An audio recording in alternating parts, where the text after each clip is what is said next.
I mean, 16-round tournament where there's 300 or 400 or some odd competitors, you're generally looking at, 12-4 or X3-1 to make the elimination round. So starting off with 2 wins is so huge. He's going to lead off for the Mutavault. He's playing John Monsters, the exact same deck list that CVM is playing. You've got Jack Fogle playing blue, white, red control, which means that he is using Temple of Epiphany along with some red cards, actually. So instead of taking the Esper approach, which we have seen many people do, he's taking the blue, white, red approach here as Braun-Duin is going to play a Stomping Ground and a Sylvan Carriage to get the thing started. And this is a real blue, white, red deck. I mean, we're looking at Jace, Architect of the Thought, Elspeth, Sun's Champion, and Anger of the Gods all in the main deck. So this is a full-blown 3-color deck. One of the cards I'm sure people are wondering if he has access to it or not is Keranos, the new Is It God. He does not play that card, unfortunately.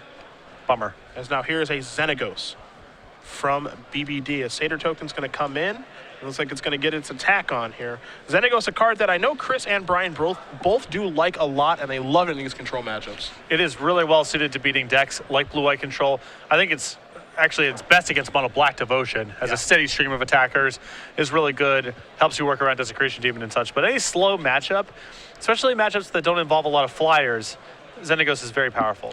You've got a Domri. It's going to tick up. The Scavenging Ooze is going to go to BBD's grip. He's going to attack here for 2 with that Satyr token. Fogle going to go down to 16. No land here for Brian, it looks like. So Jack is going to get to untap, take a draw here. He's got another land in a Hallowed Fountain. We'll see what else he's got working over there. Looks like a Steam Vents and at least 1 copy of Sphinx's Revelation. We'll take a look at his deck list as he takes his 4th turn. What's the red for? Outside of Anger of the Gods, that's a 2 of.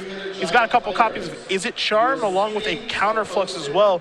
And we'll take a look at his sideboard when we do get to it. But the red splash here is very light. Very, very light.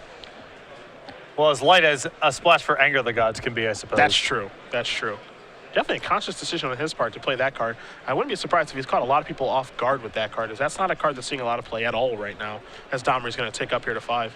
And when my opponent leads off with Temple of Enlightenment, I'll tell you 1 card I'm not playing around that game, and that's Anger of the Gods. Yep.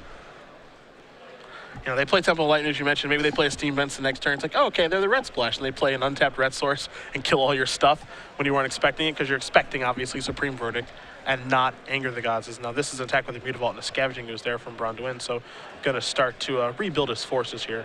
Feels like Brian's doing a really good job of executing the game plan here of get out in front, whip Planeswalkers so you can pace your threats without overexposing yourself into sweepers. Pacing is the word here that I would certainly use. Here's a Jace from Fogle. That's going to tick up to 5. He's going to play a Hallowed Fountain and pass the turn back. He's paced the game in such a way, leading with Xenagos as opposed to Domri. The Tension Sphere takes care of Xenagos. Now he gets to threaten Domri over the course of the game and get some card advantage that way as he draws a copy of Dreadbore for the turn, but he doesn't have black mana right now is the problem. Brian's going to draw a copy of Courser. I guess he could try to find it that way. And Courser are also valuable for this game plan of pushing forward his resources without being dead to a single sweeper. Yeah. And Brian does have a copy of Gore-Clan Rampager in his hand as well, so he could actually go after that Jace if he deems that necessary. Jace did tick up last turn, so Scavenging Ooze is effectively a 1-1 right now. When you do Blood Rush, it'll become a 5-5. Jace has 5 counters, obviously going to work out in Brian's favor. We'll see if that's the route he wants to take here. It's not clear how much he really cares about the Jace at this point. He can make a lot of large, individually impactful threats, and the only card he's really worried about Jack finding in this spot is some way to remove that Domri from play. I suppose Elspeth is always a concern, but with all the Rampagers that Brian has in his hand, he can work around that card pretty effectively as well. I was gonna say I think he can work his way through Elspeth pretty well in this particular game, given just how things are set up. In most cases, I'm not sure that's true. Here's a Rampager, but I think in this particular game it is. So there goes Jace. See if he's going to do anything else with his mana here, because, he could have also attacked with Mutavault. It only would have been for 1, but now he can just represent the Scavenging Ooze activation on the end of turn, so. Yeah, I think that's more powerful for him anyway.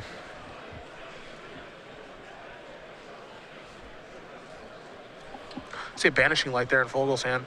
That card making its way in a deck list nowadays, not much of a surprise. We've seen Oblivion Ring before. This is obviously its variant, and it's quite powerful. And this is a really powerful, it's basically the bow on top of Jack's hand right now. He has a lot of power to work with. The big question is, would he be able to answer this Domri in time? And now with a Banishing Light, he can handle Domri and then start leveraging his really powerful cards like Supreme Verdict, Jace, and Sphinx's Revelation. It's fun to think about what the right number of that effect is. I think 4 Detention Spirits is pretty easy. The question is, how many Banishing Lights do you actually want to play? We saw earlier 6 in a blue-white control deck. Fogle just has 1 Banishing Light, so he has 5 of this effect. See, Braun-Duin's going to activate Scavengers on the end of turn, remove the Sylvan Caryatid, make Azuz into a 3/3 before taking his turn. Izzet Charm would have really caught him off guard there. Would have been a really nice play there from Fogle, but he did not have it. And you can see it almost looked like Brian had a moment's hesitation before activating the Scavenging Izzet Charm appeared to be on his radar there as a possibility. It seems like that might be the card that affects, that, kind of comes along with Temple of Epiphany the most. Izzet Charm is another one of those cards that you mentioned. We talked about Simic Charm last round of just laughably underplayed for how good it is. Yeah. This is a backup Domri that Brian's been holding for a while. It's going to tick up to 4. So this is something that Fogle's going to have to contend with over the course of this game, as out here's an Elvish Mystic as well. So Brian's still doing a pretty nice job of pacing, but he still needs to close this game out pretty quickly because Sphinx's Revelation can undo a lot of the work he's done. Yep.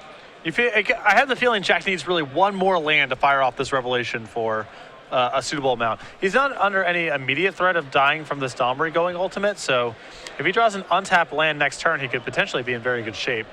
So he's going to cast Supreme Verdict this turn instead of leaving mana open to cast Revelation. He does have a Syncopate in his hand, and it would be for 1, so we'll see what he wants to do on this turn, as Brian did draw a copy of Blood Crypt, and it looks like he's going to go with a Courser through a Syncopate. You see Jack look at the Syncopate and realize it's no good right now. Brian going to take up his Domri, add that Stormbreath Dragon to his hand. Top card now is a Sylvan Caryatid. Still hasn't played a land yet for the turn. This is a Blood Crypt untapped. He'll take 1 total, 2 from that, but he'll gain 1 back from the Courser. Going to fire up the Mutavault, come across here for 2, assuming things go appropriately, which they do. So Fogle's going to go down to 7 now. Great use of resources by Brian that turn. Got to advance his board, look at some extra cards, and not play into the Syncopate. Jack draws his card for the turn. It is a copy of Temple of Epiphany. And as you mentioned, he would like 1 more land, and he found it, but obviously I think he would have liked that land to come into play untapped. Absolutely. But he might be forced now to just cast this Revelation.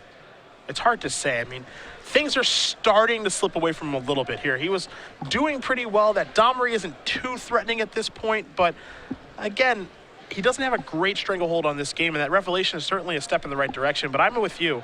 I think it needs to be for 4 and not for 3. Just the amount of extra resources that Brian's generated over the course of this game, it feels like a Revelations for 3 is not going to be able to pull Jack from out from under this. Going to tap 4 mana right now. Looks like it's going to be a Jace. That's going to tick up to 5. I think Jack's hoping that Brian doesn't reveal a land here, so he can catch that Stormbreath Dragon with a Syncopate. And Brian going to turn with his top card. It is a Courser. This is going to tick up to 6, so Courser's going to go to the grip. Let's see what this card is. That's a Xenagos. Now, even though it's not a land, so Syncopate's going to be able to be turned on to take care of the Stormbreath Dragon if Brian does cast it. It's still bad news for Jack. Brian's got so much fuel. Yeah. And there's nothing to say that Brian actually has to cast Stormbreath Dragon this turn. He's got 2 Dreadbores in his hand, so he can say, all right, your Jace is kind of annoying. I want to take care of that and make sure you don't get any value off of it. Yeah, Stormbreath Dragon's such a great insurance policy against something like Elspeth coming up the works that I wouldn't cast it unless it was 100% to win the game, if you could avoid it.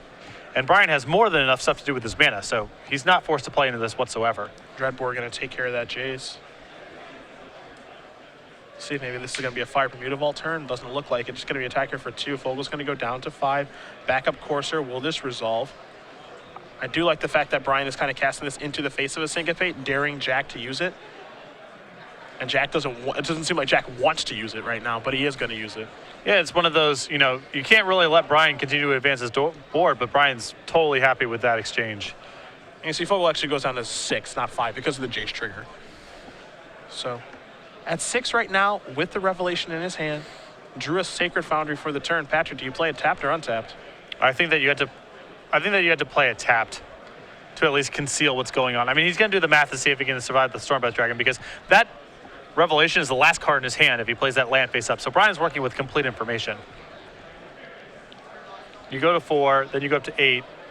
Yeah, I guess I guess the Stormbreath Dragon does not kill him, so he can try to navigate it this way. And that extra card is so important. Yeah. Right now. Now, obviously, he's playing with his hand revealed. If he's playing a Sacred Foundry untapped, it's like, all right, I know what you have in your hand, and he only has one card. So, again, as you mentioned, he's essentially playing face up right now as Brian's going to draw Xenagos and turn over a Domri. But that being said, he's not going to die to Stormbreath Dragon, so I'm with you. I think he has to make that play. And the rev will be for 5. Yep. So he'll go up to 9, assuming that Brian plays a Stormbreath Dragon attached to the 2 creatures. 9 minus 6 will put Fogle at 3. He still has a lot of work to do. Don't get me wrong. Yeah, and Brian might even be contemplating doing something like firing up Mutavault and using the Rampager this turn, so he can still have Stormbreath Dragon as insurance while threatening a lot of damage this turn. Can't forget about that Rampager that's in his hand. Can't forget about that Domri that's in play as well.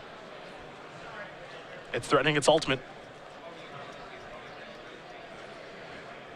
Brian also has Xenagos to work with as well. The thing here for Brian is that he has to know what card's in Jack's hand now. Yes. There's no question. Yeah. Here's the thing, if I'm in Brian's position, is this may be the last turn where you get to cash in the Rampager. Okay. If he's revving for 5, you may not get another shot to use this card for the rest of the game. So even though it's a little inefficient to use the Rampager this turn, just to Blood Rush and deal some damage, it has to be on his radar at least a little bit, because when is he going to get another shot if Jack sees 5 cards? He's actually just going to go with Xenagos and get a Planeswalker in. Now, of course, that's a lethal attack, so Fogle's going to have to rev for 5. So he's going to go up to 9, end up taking 4. He's going to end up going down to 5 after all of this is said and done. This play from Brian's very good as well. Again, it's hard to imagine Jack finding enough answers for all the different stuff that's in play, because it's all threatening him. Is diversifying his threats right now. Yeah. While still having the Stormbreath Dragon in his hand, he's got a Dreadbore for any annoying Planeswalkers. You know, he's doing a really nice job of just diversifying his threats and making it so Jack has to draw a bevy of different answers. And you already see Jack's cast a Detention Sphere and a Banishing Wand. He does not have that many answers left in his deck to Planeswalkers. Yeah, 5 of that effect. And his deck's not really well equipped to attack Planeswalkers, obviously. That's for sure. So you see Fogle drew an Izzet Charm among other things off that Revelation. Looks like he drew another copy of Sphinx's Revelation as well. This is an Izzet Charm. He's got to draw 2 and discard 2. I guess that's one of the modes on that card. Sacred Foundry and a Jace are the cards that were picked up. He had the look of a man who knew he was in some trouble. Looks like it's time to go discarding. Looks like it might just be Jace and the Foundry that he does discard. Yeah, that's exactly what he's going to discard to the Izzet Charm. And he's got a Rev, he's got a Syncopate in his hand, all this stuff, but it looks like the thing that he doesn't have is an answer to Domri. Going to play Temple of Epiphany. Take a look at the top card. That's another copy of Izzet Charm. That's going to go to the bottom. This is 4 mana. This is a Jace. That's going to take up, pass the turn back. I believe this turn is likely to be lethal for Brian here. I think this is the last one we're going to see this game. Temple of Abandon is the top card.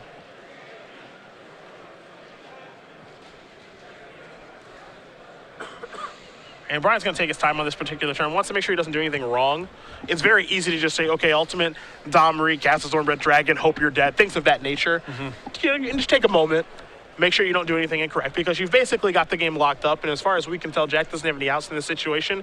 But there's no reason to take a few moments and make sure that you don't do anything incorrect. And there's a lot of weird tricks that Jack could have in this spot, you know, with that mana up. So we will see what the Season 1 Open Series point earner does do. He's going to start with a Temple of Abandon here. Again, he's already punched his ticket to the Players' Championship. Going to put an Elvish Mystic to the bottom. Forest on top. Has already played a land for the turn. Going to cash in that Domri for the ultimate and the emblem. And Fogle says, all right, if you do that, I can't win. So Jack Fogle's going to concede this game, and Brian Braun-Duin does win game number 1. John to Monsters up a game over blue-white-red control. As we will take a look at Jack's sideboard here. He has 4 copies of Nyx's Fleece Ram, which we'll get to in a moment. Additional Anger of the Gods. 3 Archangel of Thune, 2 Counterflux, a Fate of Retribution, 2 Deicide, 1 Negate, and 1 Gainsay. Nyx's Fleece Ram. How do we feel about that card in this matchup? I think it's for more straightforward, just no no messing around beatdown decks. Okay. And especially alongside Archangel Thune. I mean, that's a sweet little combo there as well. That is a delight, isn't it? That is delightful. I think he has I think his plan is for against decks like Mono Red and Mono Black, where he sets up Ram plus Anger the Gods plus Archangel is this really powerful package. But Brian can overpower that, go over the top, use Dreadbore type effects to keep that 05 out of play. So I don't think we're going to go down that road. What's Brian got on his side? I think he's got a pretty good idea of what he's playing against now. 2 Abrupt Decays, 2 Golgari Charms, 4 Mistcutter Hydras, 2 Rakdos Return, a Miziet Mortars, 2 Petrifies, a Doomblade, and a Vraska the Unseen. I really like the Abrupt Decays and Golgari Charms, the Mistcutter Hydras, and the Rakdos Return. So he's got a lot of good stuff to bring in. He can easily get rid of some of the removal spells that he has in his deck. His 2 copies of Miziet Mortars. The Rampagers are probably not really well suited for this matchup. I don't think Jack's really going to be blocking with very much stuff. So Brian's got some easy cuts and some pretty substantial upgrades. The Ram is a hater. You know, it's as we keep getting more deck lists and keep talking about more things with Journey into Nyx, I forgot Nyx Fleece Ram was a card.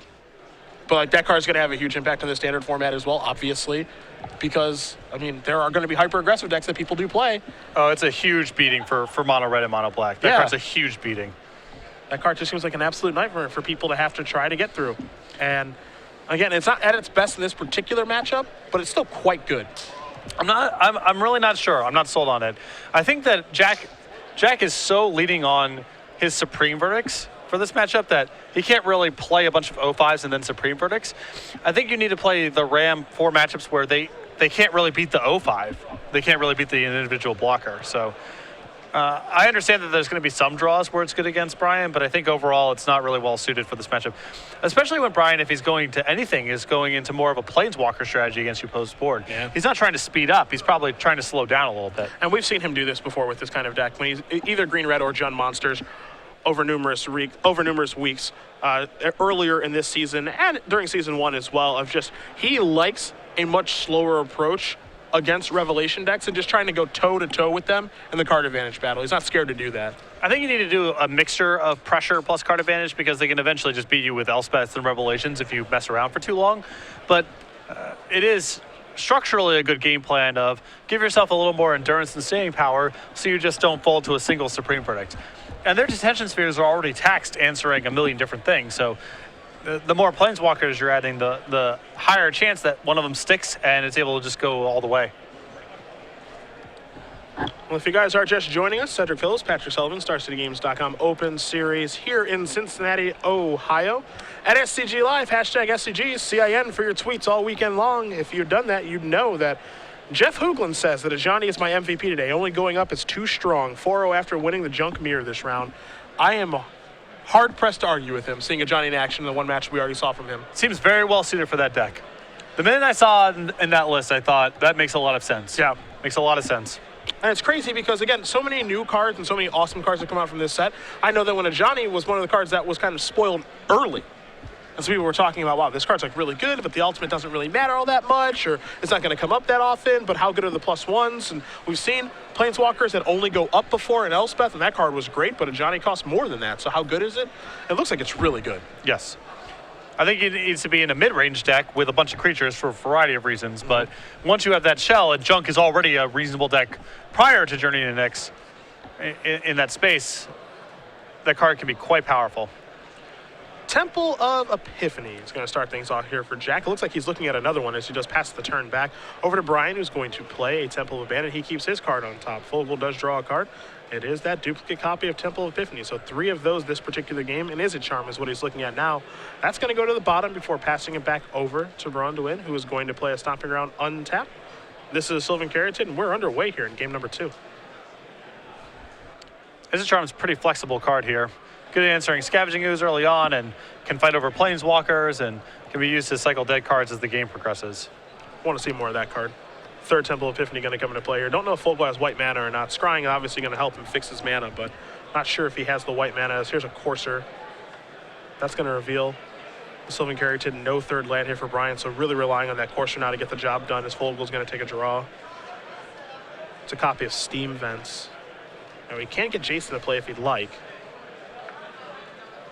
But then he's opening the door potentially for for Domri or Xenagos to resolve. And if he doesn't have white mana, then he almost certainly can't answer a Planeswalker immediately. Yeah, not only that, but it begs the question of how you use your JC if you even cast it. If you take it up, okay, Dreadbore, nice card. Yeah. If you take it down, it dies to the Courser. He's just going to play Steam Fence tap and just pass the turn back, so no Jace at all. Brian going to reveal the top card. It's a Mutavault. So Sylvan Carrot's in his hand. Mutavault's going to come into play. Brian will go up to 19. This is a Rakdos' return. Well, that's coming. And you're really getting a good example of what Brian's game plan is post-board here, trying to squeeze Jack from a bunch of different directions. There's a lot of different haymakers. They all require different responses. All the while, Brian's pressuring his life total. You see Jack has Izzet Charm in his hand, and that Izzet Charm is basically reserved for that Rakdos' return now. You have to imagine. Well, it's reserved for a million different things. It could be reserved for Dalmri or Xenagos or any other threatening spell that Brian might be able to bring to the table. So Brian going to start with the easy part, attack for 2. And Jack actually might just need to cash in this Izzet Charm to search for white mana. He might not even have the luxury of sitting on it. You see, a Sylvan Carrot is going to show up here. Fogle does have a Dissolve in his hand. I'm sure that's not what he wants to use Dissolve on, but he can maybe use the Scry. As you mentioned, we could just see his Izzet Charm just draw 2 and discard 2 as well. Fogle's just not going to do any of those things. He's just going to untap and take a draw here.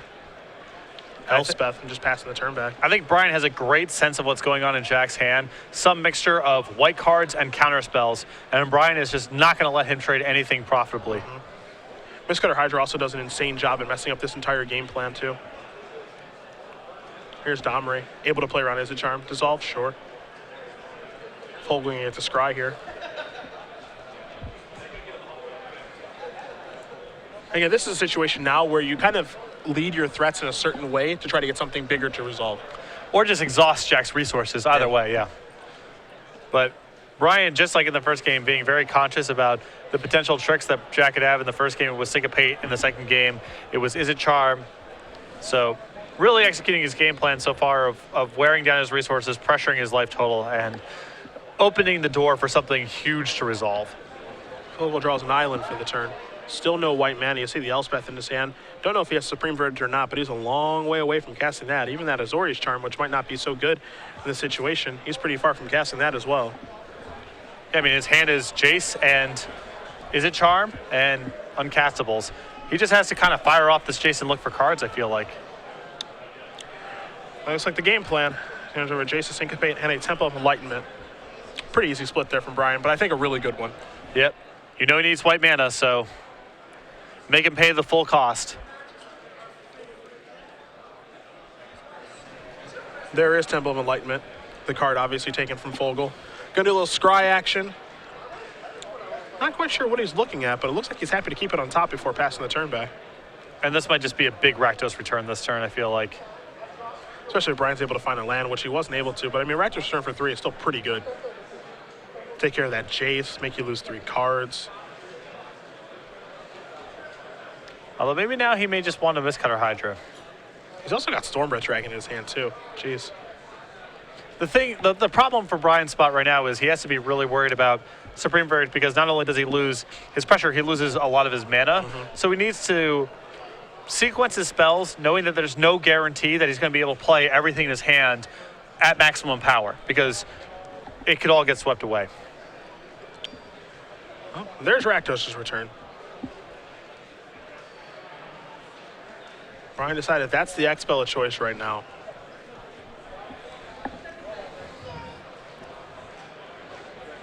I buy it. It's a way for him to do something awesome this turn without playing further into Supreme Verdict. Yeah, I think that's why. It's easier. Like, you know, Brian obviously I think would have liked to do this for a larger amount, but I still think this works out pretty well for him. As you can see what Fogle discards, Celestial Flare, and Izzet Charm. Something else over there. Because now here comes the Courser to take care of the Jace. So the other discard was an island. Jack gonna draw a card now. Remember, he kept this card on top. There's a copy of Supreme Verdict. Somebody needs another white mana. Azorius Charm can help him get there, presumably. He's going to cycle that right now.